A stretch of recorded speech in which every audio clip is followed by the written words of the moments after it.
Hello students, welcome to clear physics. तो इस video में हम ये क्वेश्चन सॉल्व करने जा रहे हैं। जो क्वेश्चन आपके सामने है, two blocks of masses m1 is equals to m2 is equals to m, मतलब कि दोनों मासेस जो है m1 m2 इन दोनों का मास सेम ही है, m है, are connected by a string of neglected mass which passes over a frictionless pulley. तो एक पुली है, इस पुली से दो मासेस m1 m2 इस तरीके से कनेक्टेड है, fixed on the top of an inclined plane shown in the given figure. ये एक इंक्लाइंड प्लेन के ऊपर ये पुली फिक्स है और इससे दोनों मासेस m1 m2 कनेक्टेड है। When angle of inclination is 30 degree, तो आपको बोला है जब 30 डिग्री एंगल ऑफ इंक्लिनेशन है ये वाला, the mass m1 just begins to move up. तो ये वाला जो मास है ये just begin to move up करता है, मतलब ऊपर चलना स्टार्ट कर देता है m1 मास।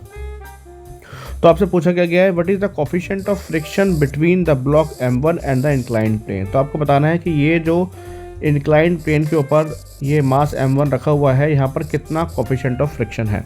ओके, तो इस क्वेश्चन को हम कैसे प्रोसीड करेंगे देखते हैं। तो सबसे पहले हमको क्या करना है, इसका डायग्राम बनाना है, सारी फोर्सेस को हमको यहाँ पर दिखाना है कौन कौन सी फोर्सेस लग रही हैं।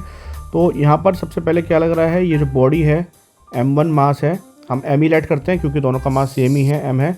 तो यहाँ पर क्या लगेगा, सबसे पहले नीचे लगेगा इसका वेट जो कि कितना होगा, mg होगा। ओके, देन क्या लगेगा, यहाँ पर mg का दूसरा कंपोनेंट लगेगा जिसको हम बोलेंगे mg cos theta. Okay, mg cos theta ये वाला कंपोनेंट हो गया इसका वर्टिकल कंपोनेंट, और ये वाला कंपोनेंट हो गया इसका mg sin थीटा। ओके, ये हमने इसके वेट को हमने दो पार्ट में इसको ब्रेक कर दिया। अब फ्रिक्शन कहाँ लगेगा, क्योंकि ये mass just begin to move up है, मतलब ऊपर मूव करना स्टार्ट कर रहा है, तो इसका मतलब फ्रिक्शन लगेगा नीचे की तरफ डाउनवर्ड डायरेक्शन में। और इसका नॉर्मल रिएक्शन क्या होगा, ये होगा इसका नॉर्मल रिएक्शन r, जो कि किसके इक्वल होगा, mg cos थीटा के इक्वल होगा। ओके, तो यहाँ पर जो फ्रिक्शन लगेगा नीचे की तरफ इस डायरेक्शन में, वो उसकी वैल्यू क्या होगी, उसकी वैल्यू होगी म्यू r, मतलब कि म्यू mg cos थीटा। तो इसको हम यहाँ लिख लेते हैं म्यू mg cos थीटा, या म्यू r इसका नॉर्मल रिएक्शन, म्यू r इसका नॉर्मल रिएक्शन है, तो म्यू r इसकी फ्रिक्शनल फोर्स हो गई। अब हमको बोला है कि ये just begin to move up है, मतलब ये है कि यहाँ पर टेंशन जो होगी वो इसको पीछे खींच रही है, और टेंशन इस बॉडी में कहाँ से आ रही है, वो आ रही है इस बॉडी से। ओके, क्योंकि ये वाली बॉडी जो है बिना किसी एक्सेलरेशन के नीचे की तरफ मूव कर रही है, तो इसका मतलब ये है कि इसका जो वेट है m2g, या खाली mg हम बोलते हैं क्योंकि दोनों मासेस सेम है, वो इस टेंशन के इक्वल होगा T is equals to mg। Okay, और यही टेंशन इस बॉडी को, इस वाले मास को m1 को ऊपर लेके जा रही है। ओके, तो हमारी इक्वेशन कैसे बनेगी फोर्सेस की, तो हम देखते हैं कि ऊपर की तरफ इस डायरेक्शन में कौन सी फोर्स लग रही है, सिर्फ एक फोर्स लग रही है T, और डाउनवर्ड डायरेक्शन में कौन सी फोर्स लग रही है, तो दो फोर्स लग रही है। एक तो इसका वेट का कंपोनेंट कौन सा है, mg sin थीटा, और दूसरा है mu mg cos theta friction की फोर्स।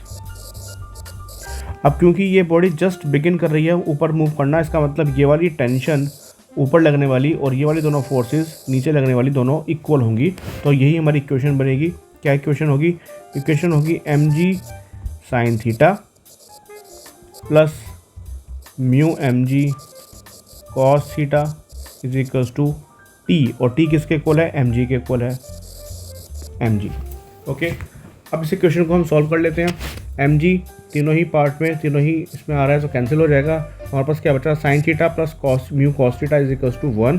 सो थीटा यहाँ पर कितना है, 30 डिग्री हमारे क्वेश्चन में गिवन है, तो साइन 30 की वैल्यू हो गई 1/2 प्लस म्यू इंटू कॉस 30 की वैल्यू हो गई √3/2 इज इक्वल्स टू 1। सो यहाँ से हमको मिला mu into √3/2 is equals to 1 - 1/2, मतलब कि 1/2। तो यहाँ से 2 कैंसिल हो गया, तो म्यू कितना बचा, म्यू इक्वल्स टू आ गया 1/√3। सो कोफिशिएंट ऑफ फ्रिक्शन कितना होगा, यहाँ पर कोफिशिएंट ऑफ फ्रिक्शन होगा 1/√3, जो कि हमारा ऑप्शन नंबर सी में गिवन है। So option number C is the correct answer. तो इस तरीके से हमको क्वेश्चन को प्रोसीड करना होता है। जितनी भी फोर्सेस आप लग रही हैं दोनों बॉडी के ऊपर, पहले हमको वो शो करना है, और फिर उसी के जो कंडीशन हमको क्वेश्चन में गिवन है उसके हिसाब से हमको इक्वेशन फ्रेम करनी है और उसको सॉल्व कर देना है।